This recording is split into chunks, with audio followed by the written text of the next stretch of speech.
175. The soaring general, Huang Chao. By the late Tang dynasty, warlord conflicts, eunuch dominance, and factional struggles among court officials had plunged the government into chaos and decay. Although Emperor Xuanzong of Tang was considered a relatively capable ruler, he failed to reverse the decline. After his death, his successors, Emperor Yizong, Li Chui, and Emperor Shizong, Li Xian, indulged in extravagant pleasures and led increasingly corrupt and decadent lives. Meanwhile, the exploitation of peasants by the imperial court, officials, and landlords intensified. Taxes grew heavier, and with years of continuous natural disasters, farmers fell into poverty and were forced to flee their homes. Some, unable to endure such suffering, chose to resist. Early peasant uprisings. In 860 AD, during Emperor Yizong's reign, a peasant rebellion broke out in Zhujiang, led by Qiu Fu. His army grew from 100 to 30,000 soldiers and held out for 8 months, shaking the entire region of Yuezhou, modern-day Shaoxing, Zhujiang. 8 years later, in 868 AD, another revolt erupted in Guilin. 800 soldiers, mostly peasants from Shuzhou, rebelled after their superiors repeatedly refused to let them return home after their term of service ended. Led by Pang Sun, they marched northward, gathering tens of thousands of followers along the way. By the time they reached Shuzhou, their army had swollen to 200,000.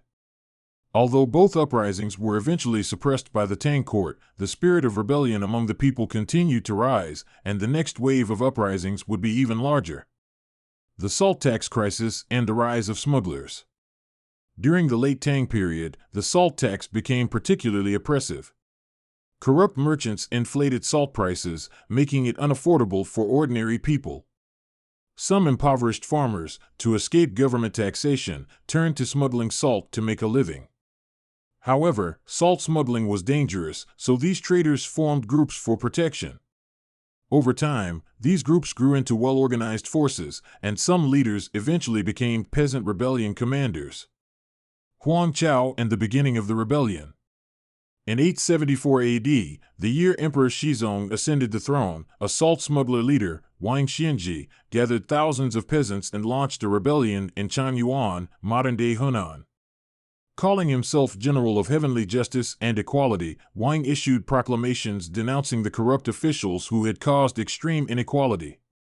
His message resonated with poor farmers across the land, and the rebellion quickly gained support. Shortly after, another salt smuggler, Huang Chao, raised an army in Yuangu, modern-day Chao County, Shandong, and joined the rebellion. Huang Chao was educated, skilled in horseback riding and archery, and had once traveled to Chang'an to take the imperial examination. After several failed attempts, he witnessed firsthand the corruption and decay of the Tang court, filling him with rage. It was said that during this time, he composed a famous poem about chrysanthemums, using the flower as a metaphor for his determination to overthrow the Tang dynasty. When autumn comes on the 9th day of the 9th month, my flowers bloom while all others wither. Their fragrance soars into Chang'an, covering the city in golden armor. The expansion of the rebellion. After merging with Wang Xianji's forces, the rebel army swept through Shandong and Hunan, capturing numerous cities and counties. Their power continued to grow, and the Tang court fell into a state of panic. The emperor ordered various military governors to suppress the uprising, but none dared face the rebels directly. Warlords, unwilling to risk their own forces, watched from the sidelines, leaving the imperial government helpless. When military force failed, the Tang court tried a different tactic. After the rebels captured Qizhou, modern-day Sichuan, Hubei, the court sent an envoy to negotiate with Wang Xianji, offering him a military post, left divine strategy army officer and imperial censor. Tempted by the offer, Wang accepted the appointment. Huang Chao's leadership. When Huang Chao learned of Wang Xianji's betrayal, he was furious. Leading a group of rebel soldiers, he confronted Wang and harshly rebuked him. "We swore to fight together and bring peace to the land. Now you want to take an official post. What will happen to our brothers?" Wang tried to justify his decision, but Huang Chao punched him in the face, leaving him bloodied. The surrounding rebel soldiers joined in, scolding Wang for his betrayal. Ashamed, Wang ultimately rejected the Tang court's offer and expelled the imperial envoy. After this incident, Huang Chao and Wang Xianji split their forces. Wang led his troops westward, while Huang advanced eastward. Soon after, Wang's army was defeated at Huangmei, Hubei, and he was killed in battle. Following Wang's death, the rebels regrouped and unanimously declared Huang Chao their new leader. He took the title General who soars to the heavens. The March on Chang'an. Since the Tang military was strongest in Henan, Huang Chao decided to avoid a direct confrontation. Instead, he led his forces south, crossing the Yangtze River into Zhejiang. His army advanced rapidly, capturing cities one after another. They seized Yuezhou, Suzhou, modern-day Chu County, Zhejiang, and then cut a 700-mile path through the mountains to Jianzhou, modern-day Jianouyu, Fujian. After a year-long campaign, they reached Guangzhou, where they rested and regrouped. However, a deadly plague struck the region, forcing Huang Chao to march north again. The Tang court sent powerful generals, including Wang Duo and Gao Pian, to intercept them. One by one, Huang Chao's forces defeated them. Gao Pian, terrified, faked an illness and hid in Yangzhou. When the rebel army crossed the Huai River, they issued a proclamation to government troops. "We march on the capital to punish the emperor. We do not wish to harm others. Stay in your territories and do not provoke us." Terrified, local military governors refused to fight. In 880 AD, Huang Chao led 600,000 troops and advanced on Tongguan. The hills around the pass were filled with rebel banners, stretching as far as the eye could see. The government troops, hearing the deafening cheers of Huang Chao's soldiers, panicked and fled without a fight. With Tongguan lost, Emperor Shizong and his chief eunuch, Tian Lingzi, fled to Chengdu. The Tang court was in shambles. That afternoon, Huang Chao entered Chang'an in a golden palanquin, surrounded by his victorious army. The citizens lined the streets, cheering and welcoming the rebels as liberators.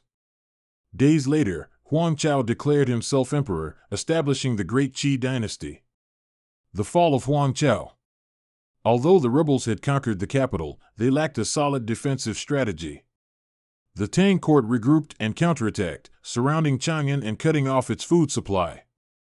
In desperation, Huang Chao sent General Zhu Wen to defend Tongzhou, modern Dali, Shaanxi.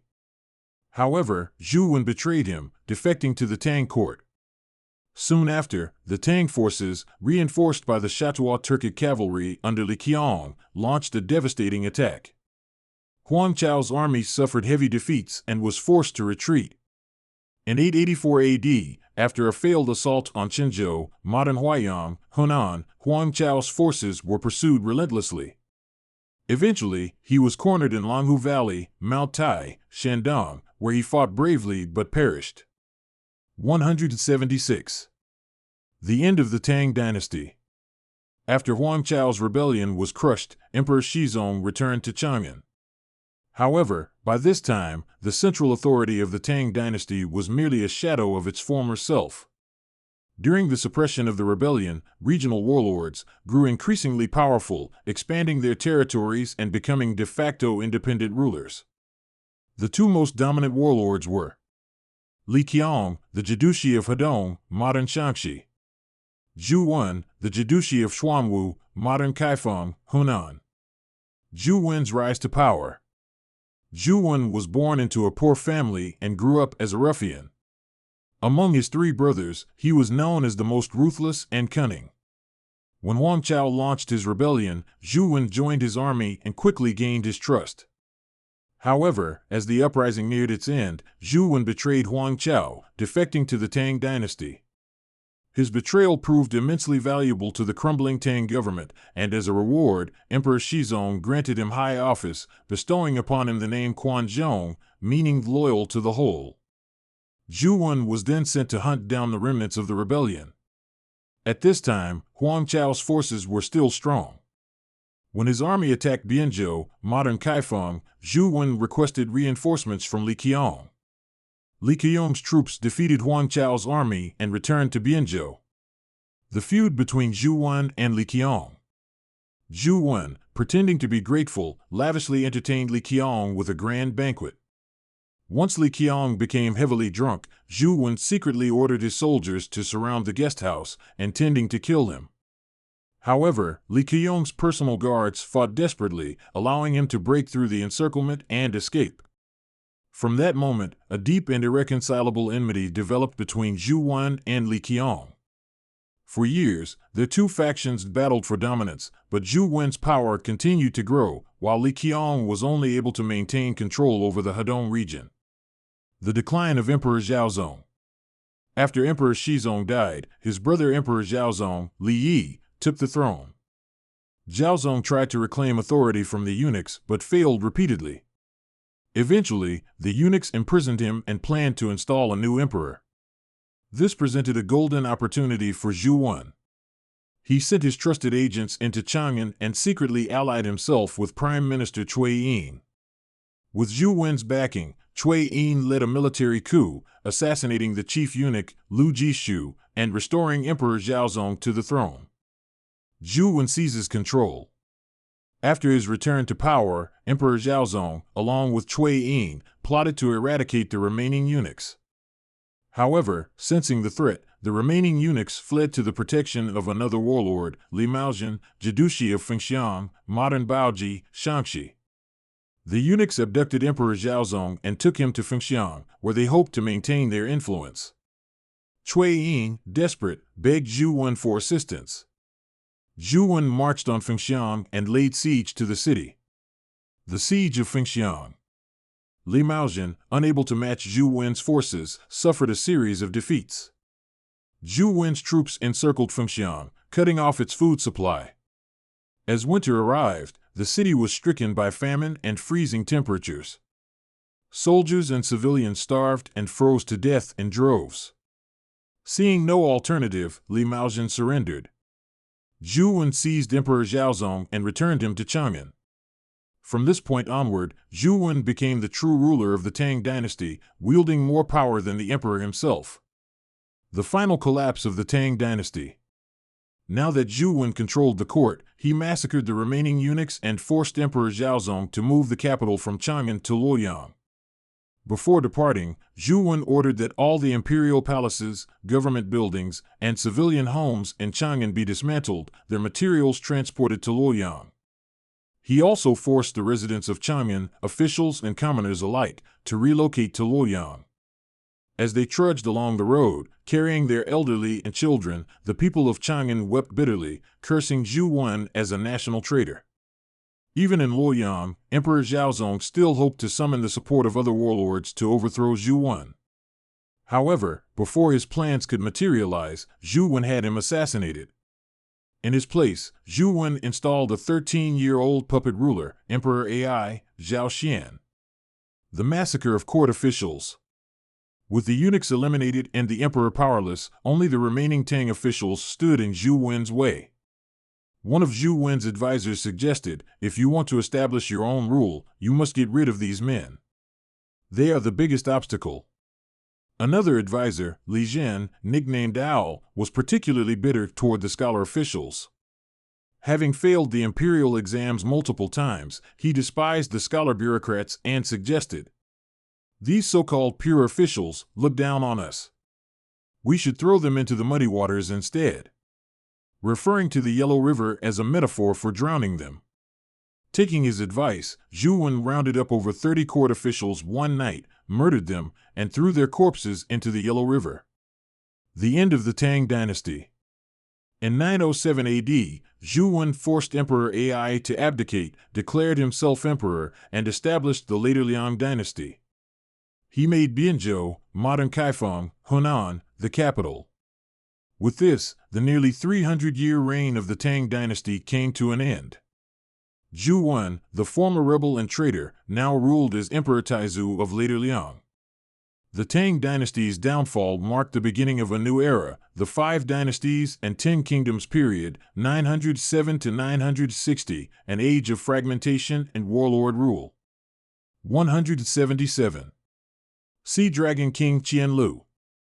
Following Zhu Wen's establishment of the later Liang dynasty, the Central Plains underwent a period of political instability known as the Five Dynasties and Ten Kingdoms, 907 to 979. In the span of just over 50 years, 5 short-lived dynasties ruled northern China. Later Liang, later Tang, later Jin, later Han, later Zhou. Meanwhile, southern China and the Sichuan region fragmented into multiple independent states. These included former Shu, Wu, Min, Wu Yue, Chu, Southern Han, Jingnan, also called Southern Ping, later Shu, Southern Tang. Additionally, Northern Han was established in the north. This era of division and warlord rule became known as the Five Dynasties and Ten Kingdoms period. Qianlu's rise to power. Soon after Zhu Wen took the throne, Qianlu, pronounced Liu, the military governor, Jidushi, of Zhenhai, modern-day Hangzhou, Zhujiang, was among the first to send envoys to Bianjing, Kaifeng, to declare loyalty. Zhu Wen, pleased with his submission, granted Qianlu the title King of Wu Yue. Qianlu came from a humble background. In his youth, he worked as a salt smuggler before joining the army of Dong Chang, the military governor of western Zhujiang. During Huang Chao's rebellion, Qianlu defended Linan, modern Hangzhou, with a small force, preventing it from falling into rebel hands. The Tang court recognized his contributions and promoted him to military commander. Later, he was elevated to Jidushi of Zhenhai. Qianlu's father's warning. After becoming a regional ruler, Qianlu began to display extravagance. He built a lavish mansion in Linan, traveled in luxurious carriages surrounded by armed guards, and lived like a king. However, his father disapproved of these behaviors. Whenever Qianlu went out in public, his father deliberately avoided seeing him. One day, Qianlu visited his father on foot, without attendants, and asked, "Father, why do you always avoid me?" His father sighed and said, "Our family has always been fishermen and farmers. We have never had wealth or power. Now you have become a great official, but you are surrounded by enemies and constantly fighting for territory. I fear that one day, our family will be destroyed." Hearing this, Qianlu was deeply shaken and vowed to remember his father's warning. From then on, he focused on maintaining his rule rather than expanding it. The Wu Yue Kingdom's survival strategy. Wu Yue was a small kingdom compared to its powerful neighbor, the state of Wu, in modern Jiangsu. The Wu Kingdom frequently threatened Wu Yue's security. Having lived through years of war and chaos, Qianlu developed an extremely cautious nature. At night, he used a special pillow called a warning pillow, which was a round wooden log. If he slept too deeply, his head would slip off the pillow and wake him up immediately. He also kept a tray of powder in his room. If he had an important thought during the night, he would write it in the powder so he wouldn't forget by morning. Qianlu's strict military discipline. Qianlu demanded absolute vigilance from his soldiers. Each night, guards patrolled his residence. One night, a sentry fell asleep while on duty. Suddenly, several small brass pellets flew over the wall and landed beside him. The startled soldier woke up and realized Qianlu had thrown the pellets himself. From then on, no one dared to sleep while on duty. On another occasion, Qianlu, dressed in plain clothes, returned to Linan late at night. The north gate was closed. He shouted, "I am an official sent on an urgent mission by the king. Open the gate." The gatekeeper refused, saying, "It is late. Even if you were the king himself, I would not open the gate." Qianlu had no choice but to walk around to the south gate to enter the city. The next day, he summoned the north gatekeeper. Instead of punishing him, Qianlu praised his dedication and rewarded him with money. It was through his caution and discipline that Qianlu was able to maintain control over Wu Yue despite its small size and external threats. Economic growth and the Sea Dragon King.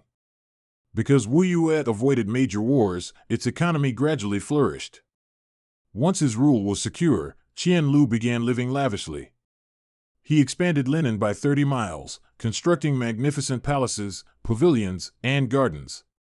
His royal residence was designed to resemble the legendary Dragon Palace. These extravagant projects, however, placed a heavy burden on the people. Despite this, Qianlu also invested in infrastructure, particularly water management projects.